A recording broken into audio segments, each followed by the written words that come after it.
We should be live. I'm going to make sure that we are streaming in the right places.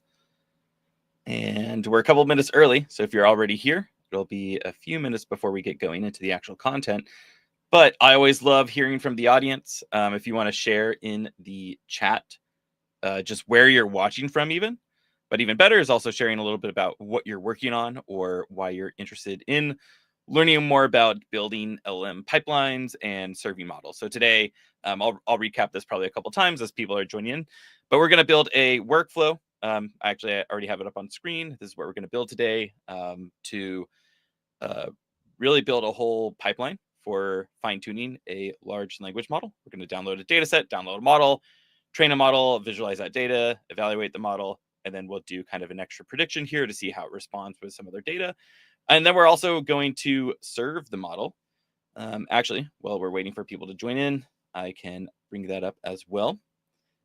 We'll come away with a served model. This will have to spin back up. So I'm going to, while people are joining, I'll go ahead and do that. So maybe I'll stop this and restart it. But you'll come away with a model served on a URL that you can actually interact with. So we'll go basically end to end here. Obviously, somewhat simplified than some LLM workflows you might encounter in the real world, or depending on what you're building. But all the major concepts can also transfer over to different types of large language models, like chat completion and stuff like that. So again, we'll wait a couple minutes before we really get going here. Awesome. I see Ravi said hello from San Diego. Hello, Ravi. Thank you so much for saying hello in the chat. Again, I'll probably repeat myself a couple times while people are joining. We're going to be building a scalable kind of production ready workflow for training or fine tuning a large language model. And then we'll also deploy this in an app that we can interact with and actually get real time serving. And we'll also talk about batch inference serving as well. So we'll actually take kind of two looks at we'll take a look at two different serving approaches. As you're joining, again, I'll probably share this a couple times. All the links should be in the video description as well. But as you're kind of joining in, the only thing that you need to sign up for to follow along, which I hope some of you do want to follow along, is this Union account. It's free. There's no credit card required or anything like that. You get $30 of credit, which is way more than enough for what we're going to use today. And then if you want to start poking around at the code, you can look at this GitHub. You can hit that open in collab button. That's going to be the code we're running through. I'm going to start with some slides first, and then we'll go to the code. And then also, if you have questions or you just want to join a pretty fun machine learning community, you can join this Slack group. It still says Flight in this URL. We've kind of rebranded the group to Building AI Together. And I'll talk a little bit more about Flight. Flight's an open source project that we'll kind of see in action today. That's used in production by thousands of companies for their machine learning pipelines or orchestration part of their pipelines. And Ravi, if you want to share, since you're the only one who talked in the chat so far, if you are interested in sharing more about why you're interested in learning more about LLMs and building scalable workflows and model serving, would always love to hear kind of about what people are planning on doing or what they're excited to learn about. So let me know in the chat. It usually takes a few minutes for people to really start rolling in. So again, as you're rolling in, say hello, sign up for the Union account if you haven't already. If you want to follow along, let me know if you have any issues signing up too. You should sign up and then you should get approved within like 3 or 4 minutes or something like that. It's just a few minutes. You get an onboarding email. So let me know if you sign up and you don't get that at all. Let me know and I can make sure to hopefully fix any issues or push you through if your account got kind of declined for some reason. Cool. Ravi said, just learning at the moment. Awesome. Well, hopefully this will be a fun workshop to go through. And again, we're going to build a whole workflow. So if you've never fine-tuned a large language model before, we're going to do that today, but not just do that. We're also going to build basically a scalable workflow to do that, which again, you could bring in much more complex workflows and LLMs and different models and different data than what we're going to work with today. But we're going to see a lot of cool concepts that will transfer over to making ML pipelines like really reliable and efficient. And then also we'll get that deployed model as well. Oops. I think it's because I restarted it. Awesome, cool. Just making sure everything's up and running on my end. All right, so I think we'll go ahead and start going through the slides. I'm sure more people are going to join in here pretty shortly. Again, links are in the description. So also if you're watching this as a recording, you can go to the links in the description and find them. And I'll reshare these links again in the chat as we go as well. But again, if you want to start poking around at the code, you can go to that GitHub link that I shared and hit that open and collab button. And that's how we're going to run the code today. A tiny bit about me. My name is Sage Elliott. I work at a company called Union.ai. We'll learn a little bit more about that today. We're going to use it for our ML pipeline orchestration or LLM pipeline orchestration, but also all the concepts we're going to talk about really transfer to you building any type of ML pipeline with really just thinking about best practices for it in kind of the modern landscape. So hopefully you learn a lot of interesting concepts, and then we'll do a hands-on part with code, and hopefully you follow along with that, and it'll be fun. I live in Seattle, so I asked people to post where they're watching from. I'm streaming from Seattle. If anyone else is streaming from Seattle, let me know in the chat as well. A lot of people also know me right now for running an AI book club that we host online. We read a new book every month. This month, we're reading AI Engineering by Chip. If you want to join that, let me know. Actually, I'll share a meetup link real quick. I also post other workshops like these. So if you're interested in doing more hands-on content or joining something like the AI book club, let me know, or just join the meetup. All the events usually get posted there. It's one of the best ways just to kind of stay updated. Previously, I've worked a lot in computer vision and also the ML monitoring, evaluation, and MLOps space, and also quite a bit with like different various hardware things, including like IoT companies and some robotics. If you want to connect with me, I'm pretty active on LinkedIn, so feel free to ask me questions there. But you could also ask questions in that Slack channel I shared earlier. And I'll share that Slack channel again right now. And I see, I think, more people joining in. And then this is where I pause to ask about you. So I know a couple of people already said hello in the chat, but if anyone else wants to put where they're watching from, more about what you're working on. So also if you shared about what you're working on, or if you shared about where you're from, but want to share more details about what you're working on, why you're interested in ML pipelines and LLMs in general, let me know. It's always really interesting to hear about what people are learning or building. And then also I can sometimes tailor, a little bit of the content or how I talk about it to that. So just kind of introducing the MLOps or LLMOps kind of concept real quick to people who are building pipelines. MLOps is a set of practices. Like it should be, in my opinion, kind of the set of best practices, and connecting those practices to tools that aim and deploy, monitor, and maintain machine learning models in production. And then I like to think often, like in my head, a lot of times about reliably and efficiently. And the efficiency comes into play with, how your team interacts with the tools, but also like cost for running on different hardware. And has anyone built a pipeline maybe somewhat similar to this? So this is a really simple pipeline. You're pretty much always going to have these steps in any type of whole kind of ML application or workflow that you build. Usually you're going to have way more than this as well, but you're always going to have some sort of data collection step where you're collecting data. Often you're doing some other pre-processing on that data. Then you pass that data to a model. The model trains on that data, learns from it, and then you want to evaluate the model to make sure that it's performing kind of as good as you think it could for the problem space. And then you're going to ship that model, and shipping the model really depends on what you're doing. It can vary a lot. You could be putting a model on an embedded device in a cornfield, or you could be hosting it on the cloud somewhere. And then how you ship that model really determines kind of how hard it is to monitor too. I don't know if anyone's done monitoring before on ML applications, but typically when you have a model in production somewhere, you can't just leave it there. You have to kind of retrain and make sure that it's performing as well as you think it should. So for example, a common thing that happens is data drift, where the data that you originally collected no longer quite matches the data in production, and your model probably just isn't performing as well on that data as it could be. So then you want to take that new data and then kind of start this loop over again. So a lot of people will call this like the data flywheel or the ML life cycle. Has anyone kind of gone through all these steps before, where you're putting a model in production somewhere and then you want to make sure that it basically maintains its reliability? And another fun thing to ask is, has anyone encountered weird problems with a machine learning model in production before? Someone said, would be interested in shipping train models on-prem.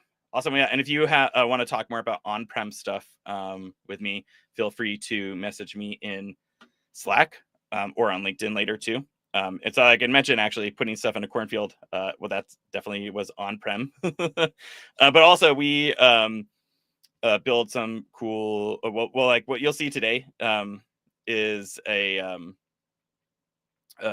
what was I going to say? I lost my train of thought responding to the comment.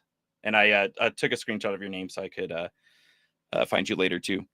Where we're going to see today is like our a serverless version of a platform. There's an on-prem version as well. So if you're interested about like running what you see today in like an air-gapped environment and building that reliable and efficient pipeline, let me know as well.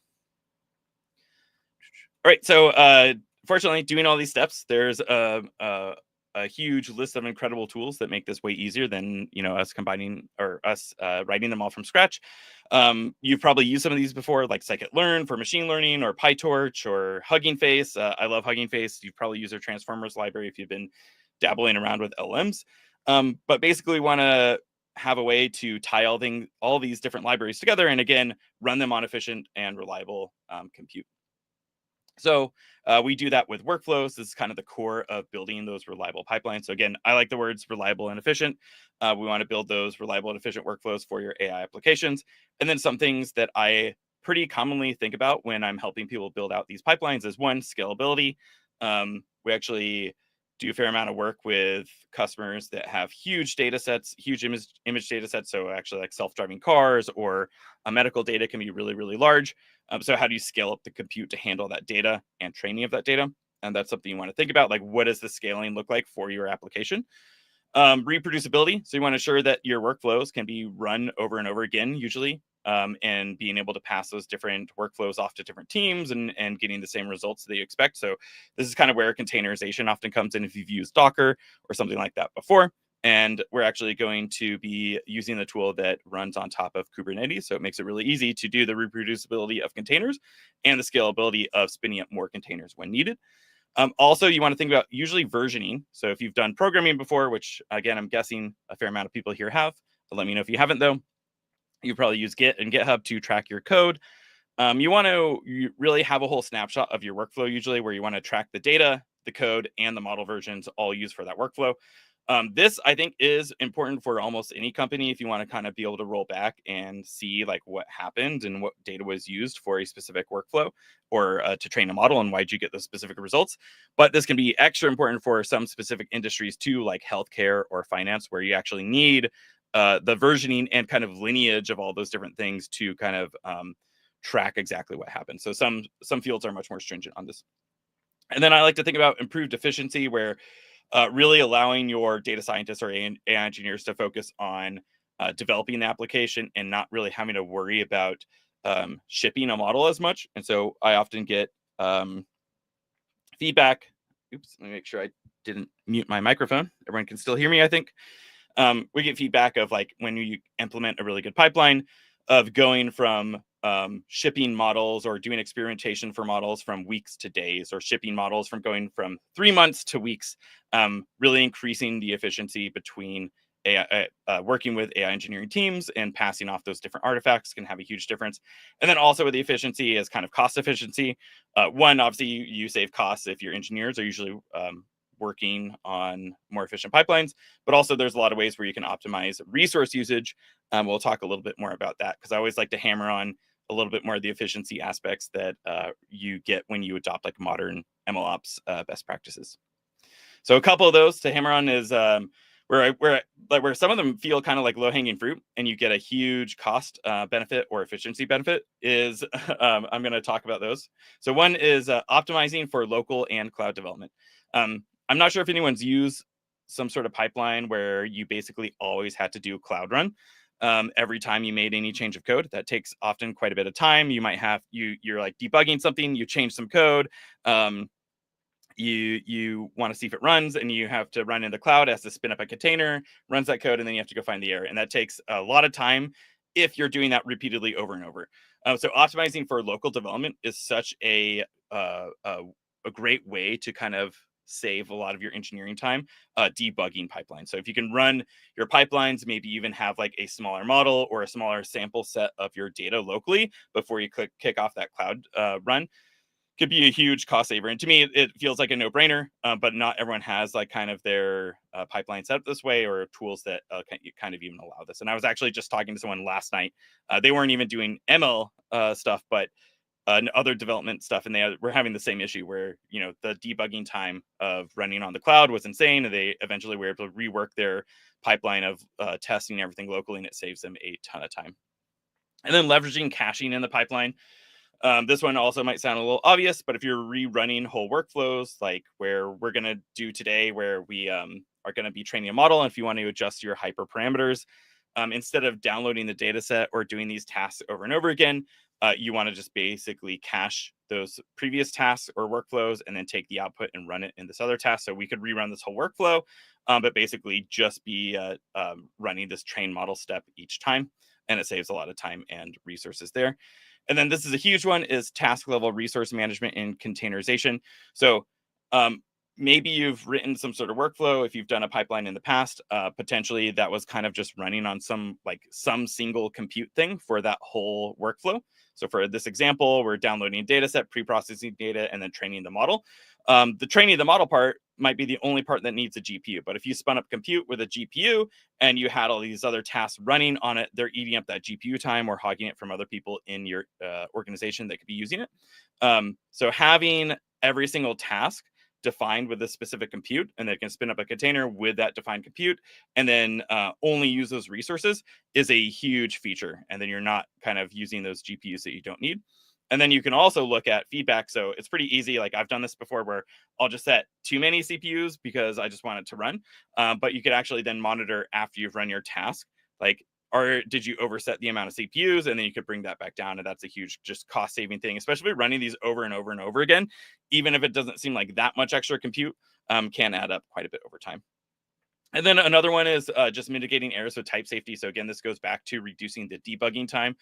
If you use other languages outside of Python, you might be familiar with typing, strongly typing, where you have to define, you know, like a string is coming into this task, and then the output's going to be an integer. And if I make code that does anything else in there, it's going to kind of yell at me on compile time. So again, this is just like reducing debugging and engineering time.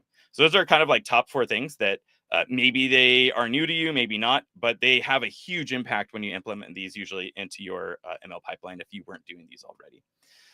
Today, to run our pipeline, so again, we're going to be doing the hands-on part here shortly. We're going to be using something called Union, specifically Union serverless, which is still in beta, the serverless part. So if you happen to see any errors or anything like that, please let me know. And that allows us basically to write Python code like we would, except for we do have to do typing. And again, we'll see this in action, but just doing a quick intro to it here. And then basically we have our Python function, and then we add decorators on top for tasks and workflows. And so each node inside of our workflow is a task, like downloading data, downloading the model, training the model. That's a task. And then a workflow is like, how do all those things tie together? We have the decorator on top of our Python function.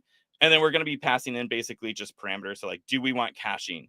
What's the cache version? What's the container image we want to run on? And then what is the amount of compute that we want this task to run in? So instead of configuring things in like YAML files or other places, you actually just get to do this directly in your Python code. And it also helps a lot, like communicating basically with anyone else, grabbing that code and your team, exactly what that task is doing without digging around in other places, which is really cool. And this is built on top of Flight. So a lot of what we are going to see today, you can also implement in open source, which is done in Flight, F-L-Y-T-E. It's spelled that way because it came out of Lyft. That was Lyft's internal ML orchestration tool. And the engineers that created that inside of Lyft are the founders of Union. So Union adds other features like role-based access and speed. And now also we have like things like serving and artifacts and secret management, some of which we'll see in action today.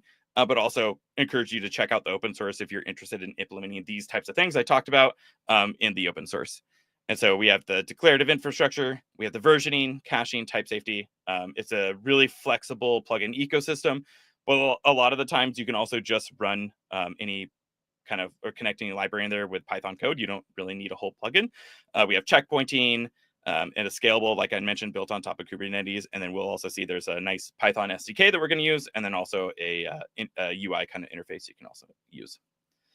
And for the model we're going to train today is going to be a BERT model. I'm not sure if anyone's familiar with these. BERT stands for bidirectional encoder representations from transformers.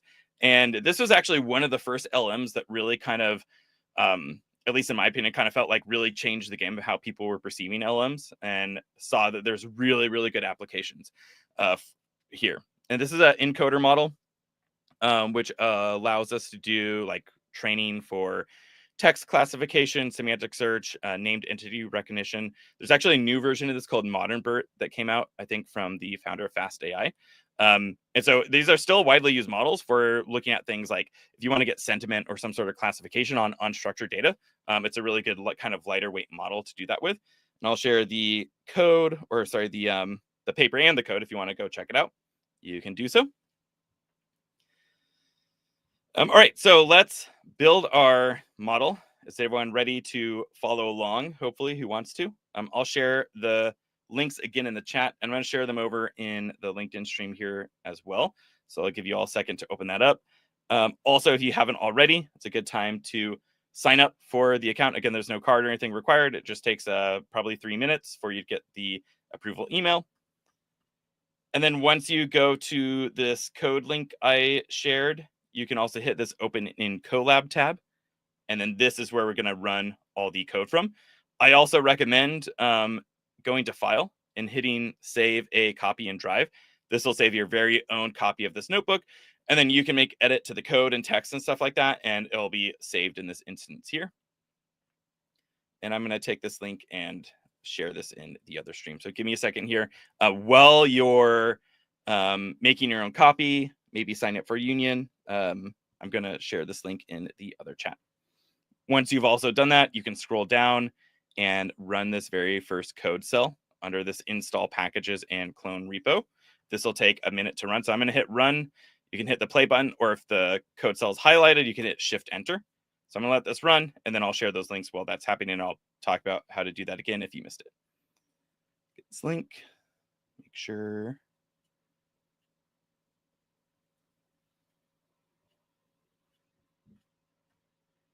And let me grab the sign up link one more time.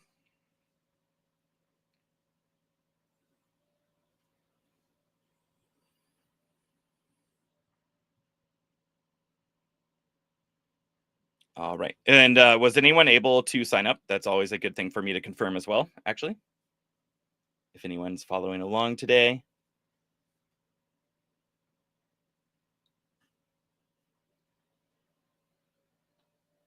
And I see people here, so I'm hoping some of you are following along. It's way more fun if you do, I promise. But obviously you can just watch too. And so again, in this notebook, and I see actually some more people just joined. We're just getting to the hands-on part. So you didn't, like, you missed some of the slides and concept review, but if you want to run all the code with us, it's actually a great time. I shared the link in the chat, and the link is in the description, but I'll share it one more time. And the first thing you want to do again is this has some stuff that talks about, you can read if you want, but I just scroll down and go to this code cell that says this try import. Basically, we're just seeing, are we in Google Colab? Yes. Then we're going to download a GitHub repo, which is the one I shared before, because we're going to run some code. We're going to run everything directly from the notebook to make it really easy for you. But some of the code is going to be in .py files. So we clone that down, and then we're installing everything from this requirements.txt. And if I went back to this GitHub repo and actually wanted to look at that, you could go in here and see that we're installing data sets from Hugging Face, Union, Flight Kit, which is the Python SDK between Flight or Union, Transformers, Torch, Accelerate. Accelerate's a really cool library from Hugging Face as well, which allows you to run LM stuff more efficiently, or really, I think just not just LMs, but ML stuff from them. And then scikit-learn for train test split, and pandas and matplotlib. So this takes like a minute to install everything, and then we should be good to go. So again, if anyone in the chat wants to let me know, is this working for you so far? Were you able to sign up?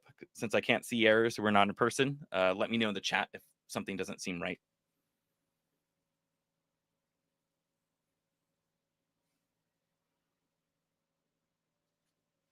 Oh, cool. So mine's done. And I'm going to scroll down to the next part again. Let me know in the chat, like if you're still need a minute, if everything is running. I'm going to assume it is, unless people say it's not in the chat. So now we want to authenticate in. So if you didn't already, you need to sign up for that Union serverless account. Once you're signed up here, we're going to run this code cell. If you have an enterprise account already or something like that with us, you can also put your host URL here instead. Copy this command down here. But we're going to log into serverless. Oops. So we're going to call union create login serverless, and then we're going to authenticate to this device. And it's going to give us this link here. Click to open it up, and then just don't change any of the text here. We'll hit next, and that should put in our activation code. And login was successful. So if you were able to do all that, you should really be set up to run the rest of the workflow with me. So again, if someone in the chat wants to say they were able to do that, if they're following along, that would be great. If you have any issues, please let me know in the chat and I can try to address them. All right, so first, before we create our more complex workflow, so if you weren't here right at the beginning, we are going to build this pipeline. We're going to download a data set, download the model, train a model, visualize the data, evaluate the model, run a batch inference, and then we'll go on and deploy the model after this in a real-time environment. Before we do that, let's create a super simple workflow. Awesome. And Jose said they're creating a serverless account. Also, let me know if you have any issues, and you can come back to this notebook, run all those code cells, and you catch up very quickly. Also, just let me know if you want me to recover anything. So before we create that workflow, let's create a super simple one. There's kind of 3 things that I want to introduce you to here before we go to the more complex workflow. And we saw a little bit of code already in the slides that mentioned this, but we didn't talk about image spec yet. So when we create this environment or this workflow, like I mentioned, every single one of these tasks is containerized. So we have to say, the amount of libraries we want in here. You could specify different CUDA versions, different Linux things. Really, for us today, we just want to worry about having the specific Python packages that we need to run all of our tasks. So we have to build a container. And again, if you've used Docker, you might be familiar with writing Docker files or some sort of YAML to kind of specify that. But again, we're going to use something directly in Python code, which is, I think, a better way of doing it, or I like doing it way better than writing those Docker files. We're going to use a feature that's built into Flight called image spec, which allows you to specify the packages and all those environment variables for your container. And then we're also use the image builder that's built into Union that'll take that and then build your image. And you don't really have to think about it when you run that task that looks for that specific container. It'll say, does this exist or doesn't, or do I need to create it? And then it'll create it if it needs to. Otherwise, we'll just pull it down into that containerized task. And then we have tasks, which, like I mentioned, are the workflow or the building blocks of the workflow. So each one of these is a task. And then the whole thing is a workflow. So in the workflow, that's how you define kind of the flow of data and the flow of tasks. And so let's look at both of these just real quick in a very simple workflow. We'll build almost the most simple workflow you can. First, we'll import FlightKit as FL and system. And then we'll also now create an image variable, which is using image spec. And we're going to give it a name. It's going to be called notebook example. And we're just going to pass in 2 libraries here, which is FlightKit and Union. And then we'll also grab the Python version from our actual system here and then build that container if it doesn't exist. And then we're going to call our first task, which, again, this is super simple workflow that's just creating one task, basically hello world. And then we're going to call that task in a workflow below. So again, our task is basically just a Python function. The only thing that might look new to you is if you haven't done type hinting, we're just saying the variable coming into this function is a string. And then the function as a whole is going to return a string out of it. So we have our little doc string says return a greeting. And then we're just returning an F string here that says hello and then passes that name variable out. And then we have our workflow. So we have our task there, and our workflow just basically is returning a task. So you can go ahead and run this code cell, and I'll catch up on chat here soon. Let me just run these code cells, and then I'll see. I think there's a couple questions. So now we create our workflow, and I also want to mention we're actually doing this all in a notebook for this workflow, and you can create whole workflows actually like the one that we're going to build today directly in your notebook kind of this way. but I do have it organized in .py files, probably more how you would as an ML engineer. But just want to mention that you can actually build like production grade workflows now directly from code cells, which is pretty fun and interesting if that's what you want to do. All right, so now we create a workflow. We're going to connect to Union Remote. So if you're authenticated, this is basically just we have a remote instance and API that we can call to interact with everything in our Union account. And then here, we're going to call serverless execute. We're going to pass in the workflow that we just created. It's called my workflow up here. And we're going to give it some inputs where we know it's expecting a string for the name variable. And we'll just say flight in this case, but you could change this to your name, any other name you want. Hit enter. And now it's going to execute. For me, I already have the image built.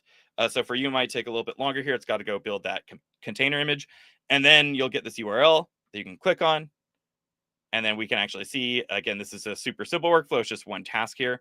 So it's spinning up a container, and then it's going to run run it. And we can click on this. And now we have our inputs. We can see it was passed a string flight. We have our outputs, which is hello flight, basically just combining those strings. We have other information about our task. And then actually from the UI, you can also do this from the remote API. And we'll actually see some of this later for our more interesting workflow. But now you can relaunch directly from the UI as well, or from the terminal, or from a Python script.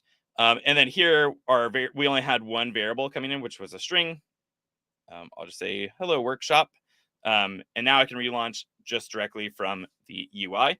So this is kind of powerful too if you're doing a lot of experimentation and you just want to try different hyperparameters or different data sets. You can pass in different URLs for things, and then it'll run the workflow again with the new text that we just passed in. So if I go back, we can also pull down those outputs directly into our notebook. So you could like train a model, pull a model down into your notebook, and then experiment again with it locally, which is kind of cool. So this is a super simple workflow. I see questions in chat. I'm gonna get to those questions. Let me first, before I do that, tell you that you should run this code cell because it takes a while to run the entire thing. It's got to build the container image with all of our machine learning packages and then also train a model. So you can run this code cell and then I'll talk through all the code as it's running. So just mentioning that now, and I can get to some of the questions in the chat. So if you scroll down into this BERT fine-tune pipeline, again, it talks about where to find some of the code, but I'll talk more about that here shortly. But hit run, make sure this is running. It's going to build your container. Mine's already built, and then it's going to kick off a workflow that takes maybe like 8 minutes or 10 minutes to actually run the full thing. So as that's happening, before I get into the code, let me catch up on questions. And if you have any other questions, put them in the chat. Someone said creating a serverless account, and someone said, can we run the exercise after the workshop? Yes, you can. So actually, the recording is also going to be at the same URL. So if you want to come back to this recording, you can. And you create an account. Your account doesn't get deleted or anything. Like I mentioned, there's got to be, I think, $30 a credit in there for free. And that's more than plenty to do what we're going to do today. Someone said he'll send follow-up instructions. Oh, yeah. And to the email link to your GitHub account when it's ready to go. Someone said waiting. Seems like it's not instant email. No, so hopefully, because you posted that, Jose, let me know if you didn't get approved. It looks like, wait, are you authorized now? It looks like you had an error, but now you said authorized, maybe?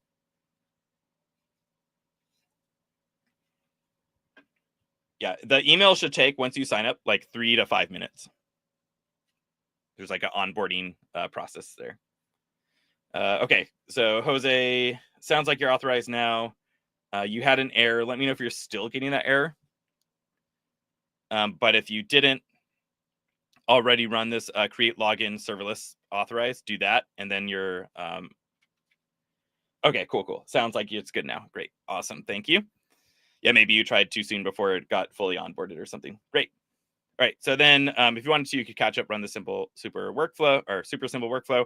So now we ran this full pipeline. And again, I'm going to walk through all the code for this, but you can see we ran the command union run remote. So again, we talked about local versus remote. If you take away this remote flag, it's going to run it locally. In our case, like we don't have the GPU set up and stuff, so it would take a long time. So we're just going to go ahead and do it remote for this workshop. But just want to mention that. And then we can see we're passing in a path that's in a workflow folder, and then it's called train pipeline.py. And then we're calling a function in there called train pipeline or workflow.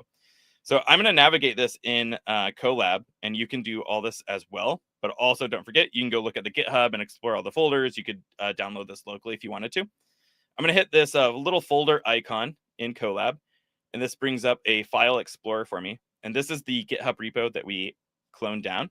And if I open it up, you can see there's some .py files. There's also a workflow folder and a task folder. So first, let's open up this workflow. I'm going to go to this train pipeline.py. That's what we saw we were calling. Let me make this a little bit bigger. Hopefully everyone can see this okay. It looks like it's probably fine in the stream. So here, I'll talk about these as we go, but we're importing tasks. Actually, we'll go look at all these tasks here in a second. First, I'll just show what the workflow looks like. So again, the workflow is how we string all these tasks and data flow together.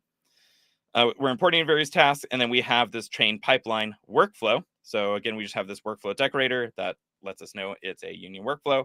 We're calling it train pipeline. It's taking in a parameter of a string. So we could actually pass in different LM models from Hugging Face, and it can download and train those. And then we're going to, by default, train our model just for 3 epochs. That means we're going to look at the whole data that we pass in 3 times, learn patterns from it, and then be able to make predictions. So again, if you were actually training this production or something, you probably want to up this number quite a bit. Or I'll actually update this example later, probably with some early stopping as well. So like you could add 10 and it could do it, but then when it doesn't learn any more from that data, it can automatically stop. And then we're going to pass in some test data. This is just once we have a trained model, we'll pass in these 2 strings and see what it thinks. So the data set we're going to use, we'll see this in a second, but it's an IMDb review data set. And then we're going to be basically training our LM to become a sentiment classifier on unstructured text. So we can pass in like paragraphs and then give us a score basically of negative or positive. And then our workflow in this case it's not returning anything. It's just running all those different tasks together. So here we have our download dataset task that, again, I'll walk through what that looks like here in a second. But we can see out of that, we're getting 3 datasets returned: train dataset, validation dataset, and test dataset. So it's pretty common in most deep learning use cases that you have these 3 datasets. Training is what the model looks like when it learns those patterns to make predictions. Validation is what you use as that model's training. You can kind of see how it's performing on a validation data set.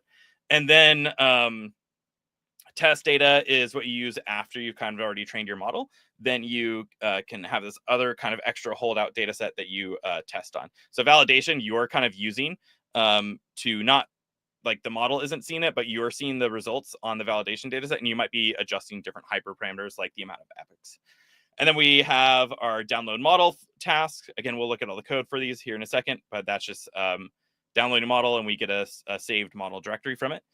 Then we have visualize data. We're going to pass in our data sets and then get some visualization and information out of it. I always like having some sort of visualization step on my data, maybe even sometimes before I try to train a model. But it could be while you're training the model, and then you can understand, like, making sure that you read it in correctly. Then we have our train model task, and we're getting a train model directory from it. It's going to train the model, save it. And then we have our evaluate model task, and then our predict batch sentiment task. So if I go into my task folder now, and let's look at the first ones, which is under data.py. I'll just talk about these imports as we go. One thing to note is we're going to be using something called artifacts in Union. So we can create an artifact, which in this case, from this file, are those data sets. And it makes it really easy for us to pass those artifacts between workflows. And this could be between teams. So like if you had a larger ML team and you have a data engineering side, a training side, and maybe a deployment side, artifacts makes it really easy to pass these things between workflows by just like querying them with a name. So we'll see that in action. And then here we have our download data set. So here is our Python function. And just like we saw before in the code example, we have this at task decorator above it. And we're passing a container image, which is created from a file that we'll look at later called container.py, but it has image spec just like we saw before. And then we're saying we do want caching for this task. and you can give it a cast version. So we're coming up with some new features soon to make this even better to automatically adjust. But if you want to manually kind of overwrite the version of the cache, you can. And then we're requesting the specific resources that we want for this task. So we're not doing anything with the GPU here. So we're just requesting 2 CPUs and 2 gigabytes of memory here. And then we have our function, which is taking in, or it's not taking anything. It's returning a tuple of this annotated type. This is actually a Python type that allows you to pass a type and some metadata in with it. And this is how we do artifacts here. So we declared them up here. And then we're basically just saying we're going to return these files and they're going to become an artifact in Union. And a flight file is a specific way of serializing data outside of a container. So if you haven't worked with containers before, it's a little interesting to think about. So you spin up a container, you're doing something there, and you might be saving data like a data set. And then when that container spins down, that compute is no longer there, including the storage by default. So you have to manually declare things that you want to pass out of those tasks to other tasks or saving them in some sort of blob storage. And so flight file is a easy way to do that here. We also have flight directory if you want to save whole directories and pass out directories that way. And here we're defining our data set. We're using load data set from the transformers library. And we're passing in IMDb. Again, this could be a different data set though. For the LLM we're using today though, you want it to have some sort of sequence classification thing. And then we're getting a train data frame and a test data frame from that data set that we download. And then we're adding a split. So we want to get a validation data frame out of there too. So we're using train test split from scikit-learn. Saying 20% of the data we're going to pass in, we're going to use as our validation data set. And then stratify just means we're going to try to get an even number of the different classes as much as possible. And then we have our working directory, which just means like we're just taking the directory of that container. We're now saving the all these data sets just under a data folder. We're going to save them as train.csv, val.csv, and test.csv. And then we're just saving those 2 CSVs from pandas with those paths and then returning them as an artifact. So we'll see this later, but they actually become an artifact, which you can go to this artifact tab and see that you don't want to see the model yet. You have a data set that gets created and you actually have lineage from where that data set came from. So you can see it came from this task. And if you had other pre-processing steps, you'd actually have this whole lineage tab. And then you can click into those workflows and kind of see where all the data came from. And then again, we'll see this in action, but we'll be able to easily query those into other workflows or pass them across teams. And I see some questions. I'm going to, or a question, I think. I'm going to go through this code and then take a break to answer some questions. And then we have our visualize data task. One thing that's new here inside this decorator is this enable dec is equal to true. So if I go to the execution, and yours might be done here by this point. If I open this up by clicking on it, on this little node, also, by the way, you have this node view, graph view, timeline view. If it's not super big, I kind of like looking at this graph view. So I can click on visualize data. And in this one, we have this button called dec now. I can click on that. And this is where we are visualizing the data set that we're doing. So here we can see we have this training data set summary, and I can scroll down, see the distribution. I have a positive view, a negative view, and then I have this kind of overkill for this clean data set, but a chart showing the distribution between all those different classes as well. And the same thing for validation data set and same thing for test data. So it's really cool. You can embed any visualizations that can become HTML or Markdown. So you can actually do like plotly charts and interactive charts in here as well, which is super nice. So again, this gets versioned. And if you're coming back and seeing what happened during this workflow, you can go look at everything and see your whole data logged here. So the code for this is basically, it looks like a lot here, but we're just sampling from each of the validation, train, and test reviews. And then we're just creating a plot for each one, just like we saw. And then this is a little HTML report. So, and then we're calling deck.append, passing in the HTML report, and that becomes a tab here. So you can actually move these tabs around. You can create multiple tabs, a really cool way of embedding data directly in your workflow if you want to come back and look at it. And then we can go to the model.py. I'll take a quick break here and look at some questions if that's okay with everyone. Someone said, what is the largest epic number you have tried? More than 3. Definitely more than 3. For this data set, I've actually worked on it from some other example and used a larger sample size than what we're going to use from the data today. And actually, with early stopping in there, I think it was something like 5. It actually learned basically the best loss metric, at least the way I was doing it. So like that's not that much more than 3, but it depends on the data and the type of model that you're working with. So I've done other projects like in computer vision, and you run way more. And basically, you want to be looking at the loss and or maybe the accuracy if you're doing some sort of classification, or with computer vision, if you're using object detection, there's a metric called IOU, which is intersection over union of like bounding boxes. And you basically want to have a metric, and then you can keep training on the whole data set as much as you want, as long as that metric's improving. If it stops improving, and often it gets worse if you're overtraining, then you want to kind of stop it. So there's something called early stopping, where you can evaluate on that metric basically every time it goes through an epic, see did it improve, did it get worse, did it get worse this many times in a row, then stop and save that version of the model. Someone said, there's a better way to do the containers. I need to do some research first, then fork the repo. I'd be interested to hear about your better way to do the containers. There's actually an interesting thing that we'll see later. There's a feature called actors, which is a long-running stateful version of containers. So you can actually define a single container and then pass those across your whole workflow if you wanted to.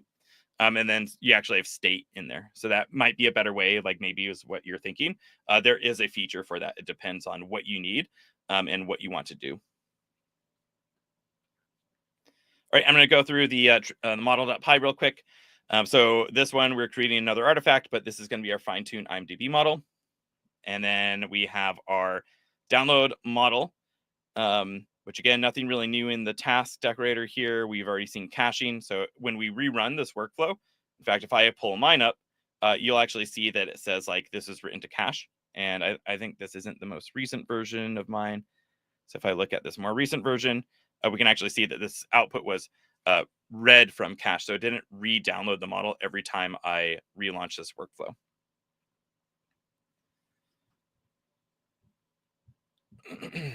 All right, so we have our download model. It's going to be saved as a flight directory. So the way that PyTorch or Hugging Face saves the LLM models, you get a whole directory with some data in there. And then we're going to import auto model for sequence classification. So this is where we could pass in a different string as long as it's a sequence classification model. It could download that model instead of the burnt case like we're using today. And then we're just saving the model kind of like we did for the data. We're declaring our model. We're passing in that model name. We're not training right now, so we're just putting it on the CPU. That's fine. And then we're also creating a tokenizer, and then we're basically just saving the model and saving the tokenizer to a directory. And then those become artifacts or something that we can use in the task later. So here we have our train model. So once that model is downloaded, we want to load it in and be able to fine tune it on our data set. The difference here is when we're looking at our container image like we did before, and then we're requesting more resources than we had before. So we're asking for 12 gigabytes of memory and then 1 GPU. In serverless, by default, the GPU, I think, is an L4, but we actually have A100s in there too. So you can actually change the accelerator type here, and you could overwrite defaults and actually use like an A100 to train a more robust model. And then we have our train model function. We're taking in that saved model that got downloaded, taking in the training data set, the validation data set, and then again, the number of epics. So again, we'll be doing 3 for the workshop. You could up this if you want. It'll just take longer for you to run. And then we're going to return an artifact of that fine-tuned model that then we can serve easily in a full application, which we'll do. So we're downloading the model that we had saved. We're initializing the model from pre-train from our local directory. Same with the tokenizer. Then we're taking in our train data frame and validation data frame, reading those in from pandas. And then we're putting them into the kind of Hugging Face training format here with this data set from pandas. It's going to put in the format that our model can learn from. And then we have a function here that just takes the examples or text and tokenizes them. If you're not familiar with tokenization, that's just kind of the way that the LM, so usually every LM has like a specific tokenizer with them. That's how they break up or chunk up text by default. So you can think of the chunk as being a word, a letter. There's different ways to tokenize things. And then we are basically getting the tokenized training data set and validation data set here. And then we are initializing some training arguments here. We're just looking at the number of epochs, and then evaluation strategy is basically every epoch it can look at the loss or some sort of output from it. Actually, there's also by default here. So, well, actually, let me finish this part. We're passing the model, our training arguments, and then the training data set and evaluation data set. There's more different ways that you can implement fine tuning as well. So by default, the way we're doing it today, we're going to be fine tuning kind of the whole weights of the LM. But there's also something called parameter efficient fine tuning, which you might have heard of. There's something called LoRa and QLoRa. LoRa is low rank adapters, I think is what it stands for. So you can basically pass in a smaller matrix to your or attach it to your LM and then just train a small portion, and it takes up a lot less memory. That's something I'll probably do some more content on soon, is parameter efficient fine tuning, I think, which is really exciting. Allows you to train a much bigger models with lower resources. And then QLoRa is a quantized version of that. So you can load in a quantized, smaller version of the model, and then again, even be able to do fine tune on less resources. So we could take a larger LM and then be able to fine tune it still on like an L4, which is pretty cool. So I'll probably do some content on that if people are interested. Stay tuned. And then we're training our model. And then basically after those 3 epochs, it's going to save it in a directory. But again, we're going to pass out as an artifact that we can then pull in to a serving workflow. And then we have our evaluation task. We're enabling a deck here as well. And then we're requesting same resources because we're actually running the models on a GPU here. And then basically we just load in that saved or fine-tuned model, pass in our test data set, and then we're just computing accuracy, F1 score, precision, recall, because it's a classification problem in this case. For the training arguments, I think the only big difference here is, was it not in the training arguments? It's somewhere where, here we're saying it instead of trainer.train, trainer.evaluate. So it's not updating weights here, it's just actually making predictions.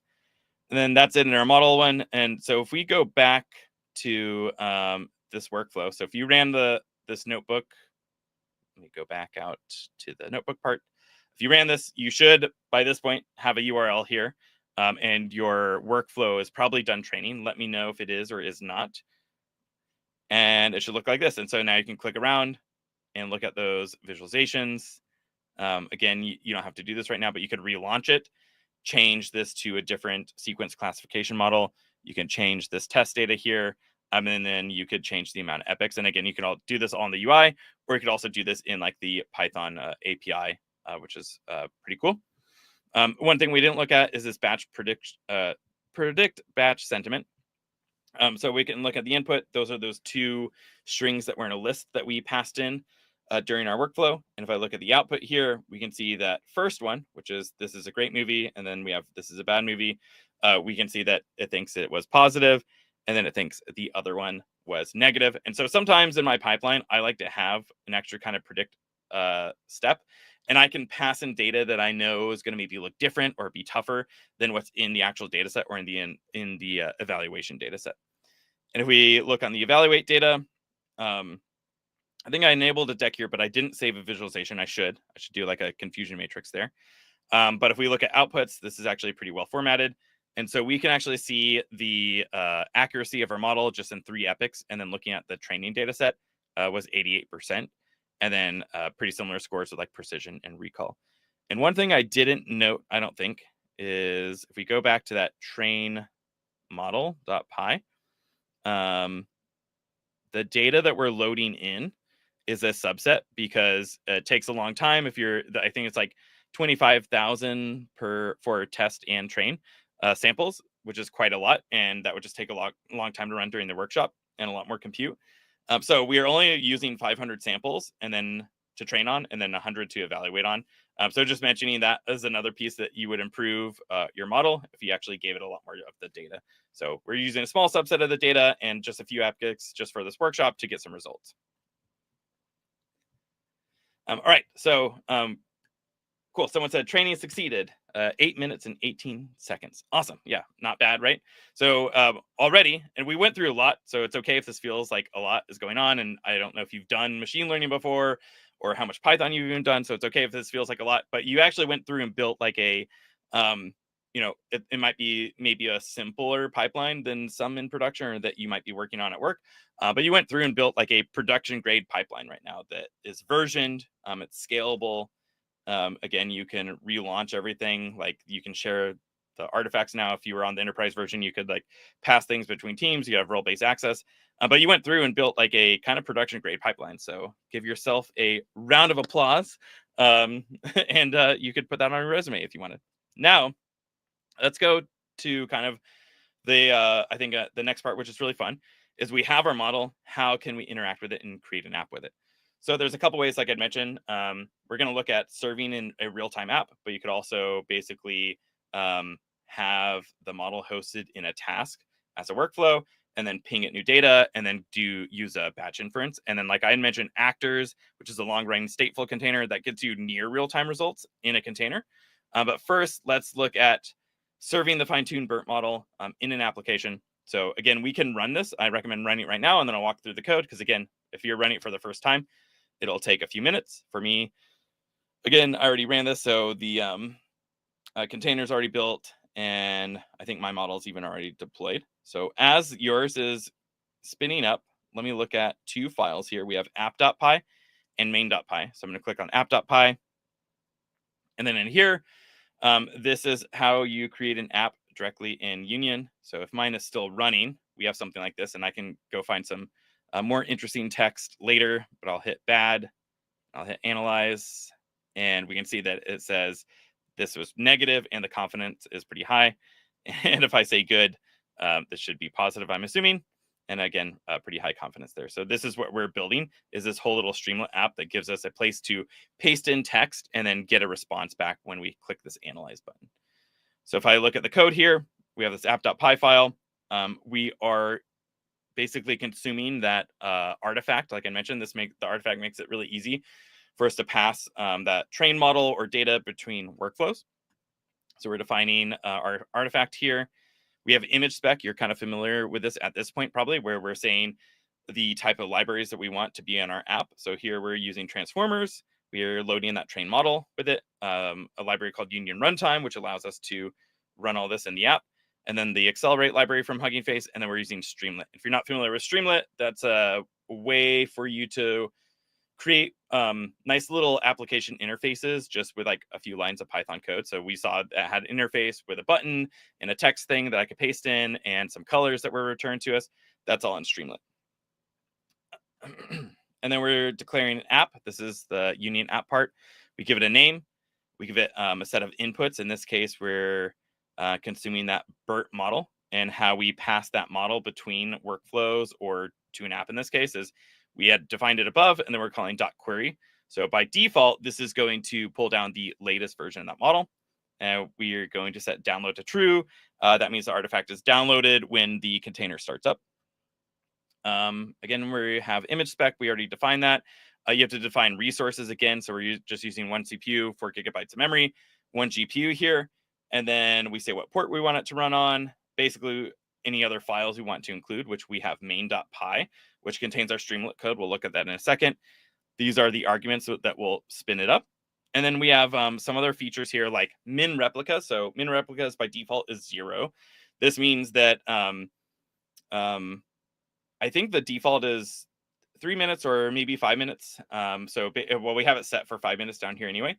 Basically, this means if someone isn't using it for 5 minutes or more than 5 minutes, then it's going to scale down to 0 and not cost any compute resources. But then if you go visit it again, it takes time to spin up. So if you actually wanted something running the whole time, you might set this min replica to like 1 or 2. And that way you have a replica running the whole time, and then it can scale up as more people visit. Max replicas is how many basically you can think of containers like that you want to spin up for this application to be served on. So in this case, we just have 2. So imagine like we declared a GPU for this. The more replicas you have, the more GPUs you basically need in those replicas. So here we have 2. So at maximum, we'd have 2 running at the same time. Scale down again is after 5 minutes. We could set this to different times. And then the scaling metric is concurrency. So we're saying if like more than 2 people are using an app, then you want to make another replica. So really cool. A few lines of code, you basically have this now scalable application that you can deploy. And then one other thing, this is commented out right now, but you could take it away if you want to share your URL with other users. So by default, it requires you to be logged into your Union account. But you can uncomment this and then actually share your URL publicly with people, and then people could go mess around with your application. So looking at main.py real quick, we see that, again, this is just Streamlit code. I'll let you dive more into this later if you want, but basically we're seeing if the model exists. If not, it's going to throw an error. We give it a title, st, we imported Streamlit as st. And then you can put things like buttons and the text field and the labels and stuff that get returned in here. And that's how we get this application. So if you ran that code on here, and then if you go into your Union account and go to apps, you should have an app running at this top part, and you should be able to click into it. And then you should have this endpoint URL. And then you should have your app now running, which is pretty cool. So not only did you build a production grade pipeline with all the stuff we talked about, like that adds efficiency and reliability features, but you also have an app that you can that's deployed that you can interact with, which is really cool.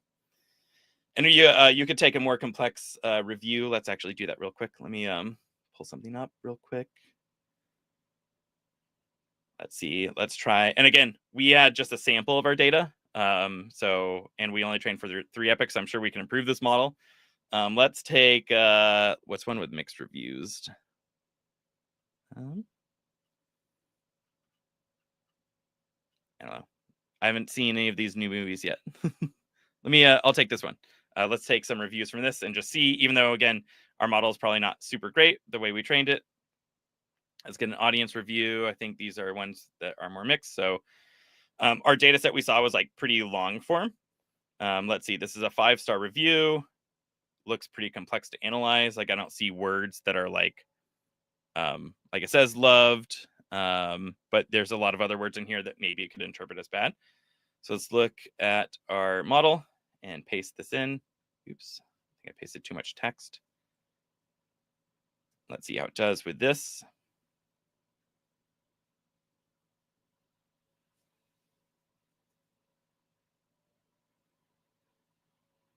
I think it's because I relaunched it on the other one. So cool. It said positive, and it's very confident in that case.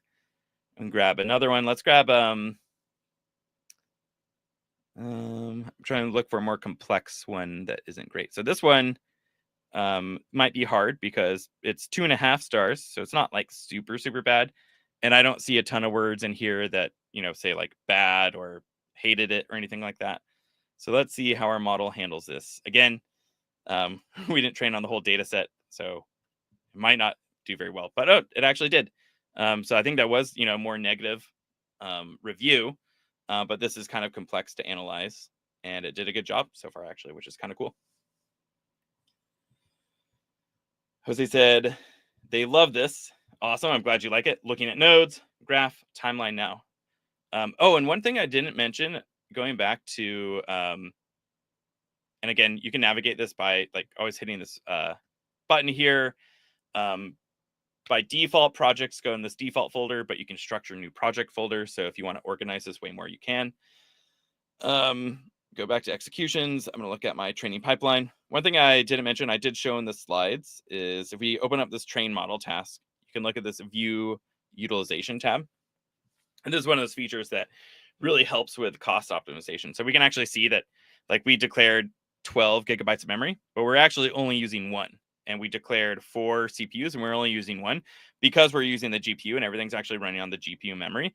We just need the bare minimum here. And so again, this isn't that much and costing us that much for this run. But if you had way more than you declared, or you're running this like every 3 minutes or something like that, that could add up a lot. So this is a good way of seeing You declared a certain amount of compute resources, and then you're only utilizing so much, you can bring this down pretty easily. And again, that can just be a huge cost saver, just having some visibility into that. And actually, on the enterprise version of Union, there's a whole cost management tab that gives you way more insights, not just between tasks like this, but across like your whole org and workflow, which is nice.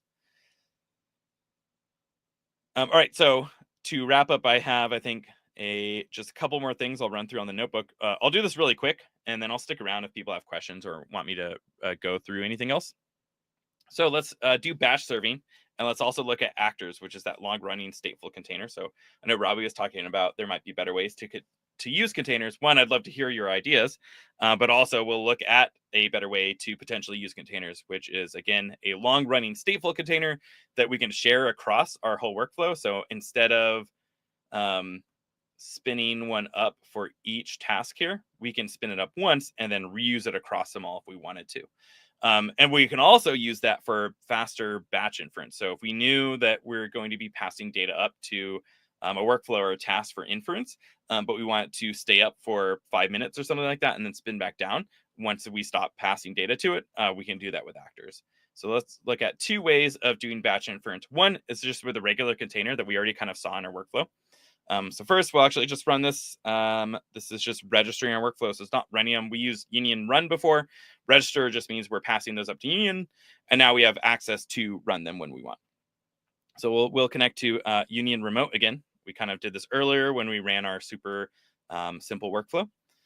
And also with union remote, just mentioning, like, anything you can do in the UI, like navigating and seeing all the executions and doing all that stuff, you can do in union remote with the Python API. So if you want to do them in a notebook and pull all the executions and pull outputs and stuff like that, or re-trigger things, you can do that with the union remote API. So now let's create a quick little function here. This is going to take an input, we call it text, and then we're setting our workflow to this batch inference workflow, which I can show that in a minute. It's under the task folder as well. And then we're going to execute that workflow and pass in the inputs, and then we're going to wait until it's done executing and then return the execution output. So run that created the function. Now we're going to run this. This is going to spin up that workflow and then pass in two pieces of text here. So this is kind of simulating batch inference. This, you could be passing in like massive amounts of documents. You could be passing in some sort of Excel sheet and then getting the predictions returned and log there. And if we go to our execution tab, we'll see that one is running right now, and that's the one that we just are spinning up to do the batch inference prediction. And this will take a minute because it has to load in that container every time. It shouldn't take super long for our task here, but it does take a little bit here. And while that's actually going, it's a good time for me to bring up the code. So if I go back into tasks and I go to one, I guess, at workflows first, we have a simple workflow that's basically taking in a list of strings and then calling that batch inference task. And if I go to the task folder and go to this inference.py, we can see we have predict batch sentiment. Basically, it's just taking in the text like before, downloading the pre-trained model. Actually, we're passing in the model like we did for serving. So we have our trained model, flight directory, and then just loads it in and basically just makes a prediction on the task. And then the other one we're going to use uses actors, and I'll come back to that when we get to it. But we can see it was done, and we got the results actually returned to our notebook now, which was positive and then negative for both of those two strings that we passed in. And we can see it's done here, and we can see, everything's logged again and versioned in here as well. So back to the notebook, faster batch serving with union actors. Again, you could also do this in your workflow if you wanted to just reuse a container across every single task, which can save a lot of time depending on what you're looking to get out of your pipeline. I think it makes a lot of sense a lot of the time, but I guess sometimes you will have different containers for different tasks depending on how you want to optimize it. So now we're going to go ahead and run this. This creates the same function, but uses the actors task or workflow instead, and we'll look at that here. Go ahead and run these 3 in a row. So it's going to run this first one, and then it's going to run the second one, and going to run the third one. And we'll go look at the timing of all these and why actors really matters here once they're all done running. While that's running, let's go open back up that inference.py.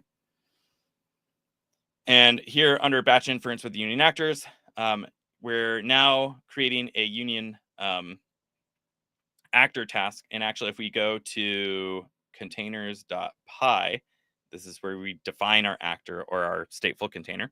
This is the one used in our regular pipeline, just looked at requirements.txt and pulled in all those packages. We have this actor environment. You give it a name, give it a container image, which is, again, we just want that requirements.txt. Again, now you can say replica count. So how many times can this container spin up? And then we have this time to life in seconds, or TTL seconds. That's saying how long this container will be up. Basically, how long will it last since the last ping it got? So if we don't use it at all, it's going to spin down in 5 minutes. And then we have resources, just like we've seen before. How much memory, how many GPUs, how many CPUs do you want in this container? And then if we go back to that inference one, we have this union.actor cache. So basically, we can cache a model, and this is loaded just once when the container spins up. And then when we ping anything to that container, it's not going to rerun this cache section again. So this is just loading in that fine-tuned model that we did. And then we have this actor.task. And this just, again, is like similar to the containers before, except for it's not going to spin down until that time to life comes to be. So again, I think it's like 5 minutes for our use case here. And then we're basically just returning predictions like we did in our other one. But if we go look at our executions now, we can see how this made a really big difference. The first time we spun up the regular container, it took like a minute to spin up. And then even for our actor container, the first time we ran this, it took like 20 seconds. And then it was spun up. So now every time we passed in data to it, it was almost near instantly. So it took 2 seconds to run. So it's not like quite real time, but I like to use the term near real time. And so actors is a good way to get kind of that near real time batch inference performance that you might need in your applications as well. And if I go back to the notebook and go to that notebook portion, we can see that all these were returned. One thing to note is that the communication between a notebook and the Union platform for actors does take around, I think, like 30 seconds. So even though the actor was done in like 2 seconds, it still didn't make it look that much faster here in the notebook, but it did run predictions a lot faster. All right, so that's kind of the end of my workshop material here. I hope you found it interesting. There's a lot more we can cover for like different ways to train LLMs and different types of LLMs. But curious what people thought, if this was interesting. Have you ever done something like this before? Does it seem really cool being able to have a workflow, have it versioned, have it scale, and then be able to actually just easily pass like artifacts in the same platform and build an application that you can then experiment or share out with people? I went through a lot in like an hour. So again, depending on your experience too, like this could be a lot, and that's okay if you feel like you want to go back and look at the code and pick it apart. Let me know. Someone said now they're wishing you'd been running along with you. Oh yeah, well, the one recording is at this link. So if you have the link for this live stream, come back later. The recording should be here. All the resources are in the description. So if you want to sign up and then run the notebook later, you can. And if you run into any issues, I'll share the link again. I recommend people join the Slack group. So if you have any issues or questions, or you're going to try and implement this in like your work and maybe do more complex workflow, let us know if you run into anything, or let me know things you love about it. Like that's always great to hear too, is, what do you like about it? Why is it interesting here?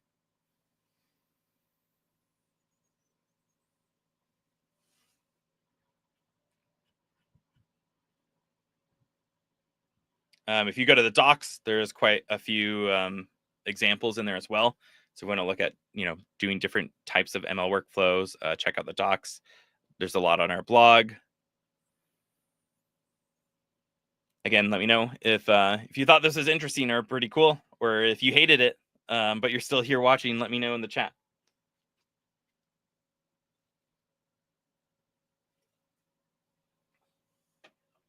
again, pretty cool if you haven't built like a pipeline before and went through this whole thing of like building production grade pipeline and deploying a model. That's like a lot. A lot of people haven't done all those different things. So congratulations on doing it if it's your first time. Jose said it was great. Awesome. I'm very glad you enjoyed it. Thank you so much for not only coming, but also being really active in the chat. It makes it way more fun for me. And it's great to get feedback, things are working and stuff like that. So thank you so much for coming and participating live in the chat and the feedback. Thank you so much. Hopefully I'll see you around in the Slack or some other places. So if you do want to try this on anything else, feel free to reach out.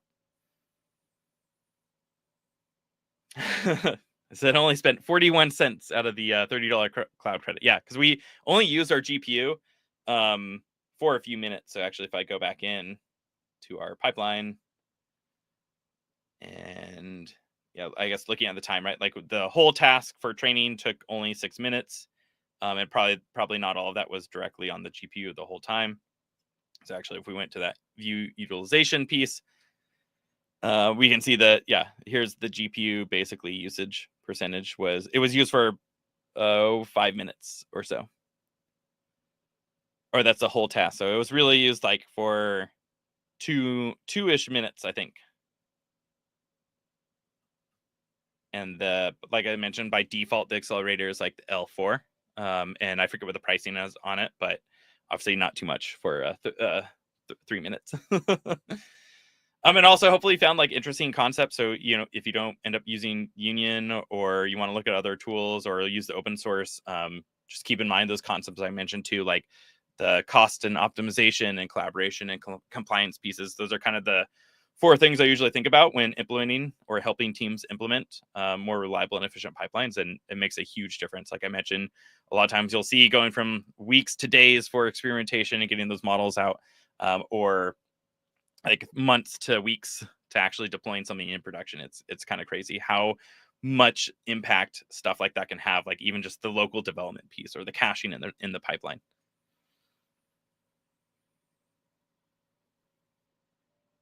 Someone said that, or Jose said it ran it completely. Great. Awesome. Yeah. Thank you so much. It's hopefully you thought it was really cool running not only the pipeline, but actually getting an endpoint. Like I mentioned, by default, I have the authorization on. So if you share this, people won't be able to open it up unless they're logged into your account. But if you want to, I guess I can look in here. I have this up in VS Code as well. I went here by default. But if you want to uncomment this piece and run it where requires auth is equal to false, then you'll actually have a shareable URL, which is cool. So you can even use it as like a portfolio piece or something like that if that's what you're trying to build. And then with the scaling to 0, again, the cost, it won't have any replicas running until someone tries to access it again.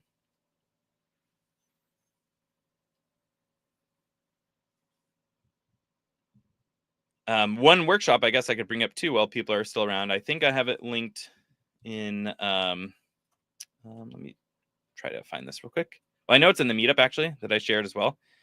I'll bring it up here. So a workshop that's coming up next week is going to be really cool, I think. My coworker Niels is running it, and it's going to be making Notebook LM, which I'm not sure if you've seen before. Basically, that is a thing that came out of Google where you can upload like a PDF or a document and it creates a podcast out of it. And it's kind of recreating that, but just with open source models and tools. So if you like this and you want to do a different actual application, this will be really cool to join in. And also, if anyone happens to be at NVIDIA GDC next week, that's where I'm going to be. And you can stop by booth 2022, I think, is where I'm going to be at most of the time there.